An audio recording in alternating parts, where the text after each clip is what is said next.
Aliens कहते हैं, क्या हिंदू देवी देवता भी एक एलियंस ही है?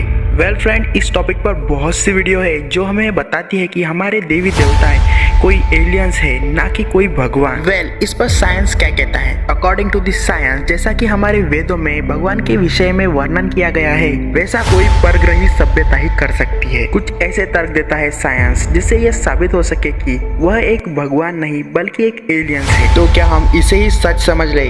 वेल, भारत की सभ्यता प्राचीन सभ्यता मानी जाती है जो कि हजारों साल पुरानी है। हमारे हिंदू धर्म में देवताओं को असीम शक्ति वाला माना जाता है, जो उत्पत्ति और विनाश दोनों ही ला सकते थे।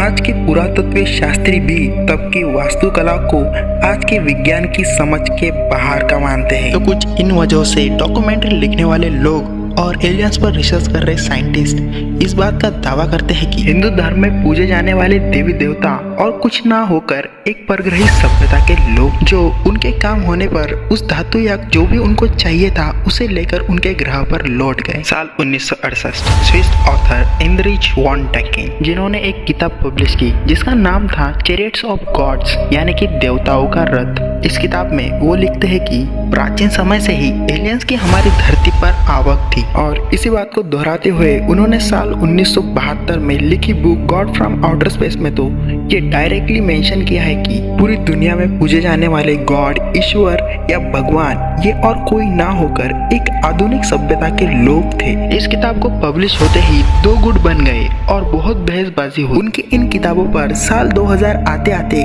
कई डॉक्यूमेंट्री बन गई और कई आर्टिकल्स भी छप गए थे। लेकिन उनकी इन किताबों को पढ़ने के बाद जब हम वेदों का अध्ययन करते हैं तो हमें यह साफ साफ पता चलता है कि उन्हें हिंदू देवी देवताओं के बारे में ज्यादा कुछ समझ नहीं है। उन्होंने बस एक तर्क के आधार पर बातें बनाई हैं और ना ही इसके लिए उन्होंने कोई वेदों का अध्ययन किया है।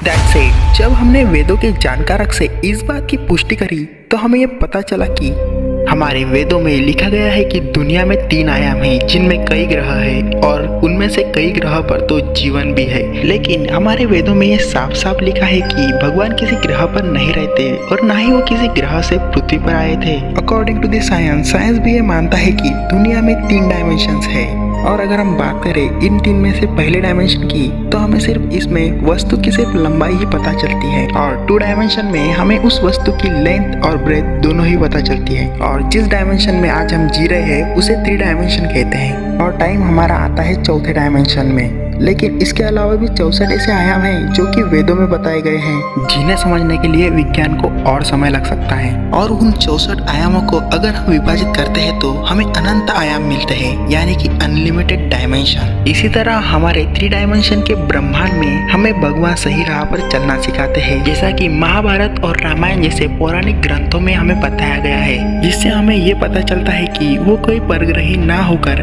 एक पर आयामी है।